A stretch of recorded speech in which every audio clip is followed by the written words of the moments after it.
In the spiritual battlefield of everyday life, Christians are called to be alert and discerning.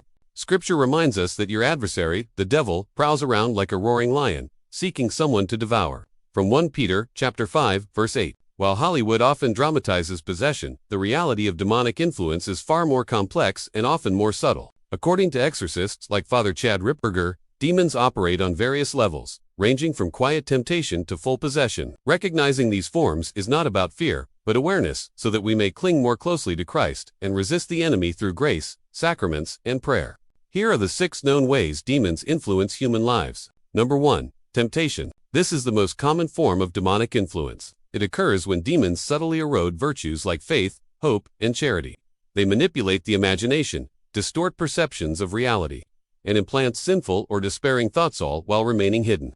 Temptation is often disguised as ordinary struggles, making it difficult to discern without spiritual vigilance. 2. Vexation. In cases of vexation, demons are permitted by God to inflict physical harm. Though rare, this is seen especially in the lives of saints. Saints like Padre Pio and John Vianney suffered nightly physical attacks, which ultimately strengthened their holiness and dependence on God. Vexation is a trial allowed for a greater spiritual good.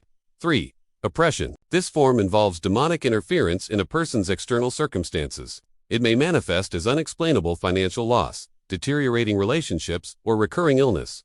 While not every hardship is demonic, oppression can accompany spiritual attacks intended to wear down faith and induce despair. 4. Obsession. Obsession is a more intense and psychological form of attack. It involves relentless mental harassment like intrusive thoughts, disturbing images, and internal voices that bombard the mind.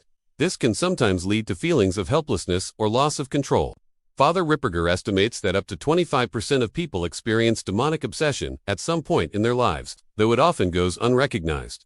5. Possession. In possession, a demon takes partial or full control of a person's body, though never the soul. Causes can include persistent mortal sin, particularly involving the occult, unresolved trauma, or, as paradoxical as it may seem, God's permissive will for the person's sanctification. Signs of possession include aversion to holy things, speaking unknown languages, exhibiting occult knowledge, or displaying unnatural strength. According to Father Ripperger, true possession is rare, found in only 3 out of every 150 cases he investigates annually. 6. Subjugation. The gravest and most dangerous form of influence occurs when a person willingly enters into a pact with the devil, usually in exchange for fame, power, or knowledge. This act of subjugation often leads to complete spiritual ruin.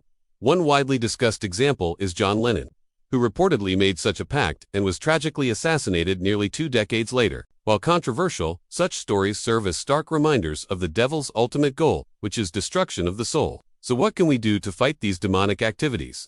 We need to stay awake and stay in grace. While the tactics of the enemy vary in form and intensity, they are always aimed at leading souls away from God. The good news is that Christ has already conquered the devil. Armed with the sacraments, prayer, fasting, and a life rooted in grace, Christians need not live in fear but in faith. Awareness of demonic influence is not about sensationalism, it's about spiritual preparedness. As St. Paul urges, put on the full armor of God, so that you can stand against the devil's schemes. Ephesians 6:11.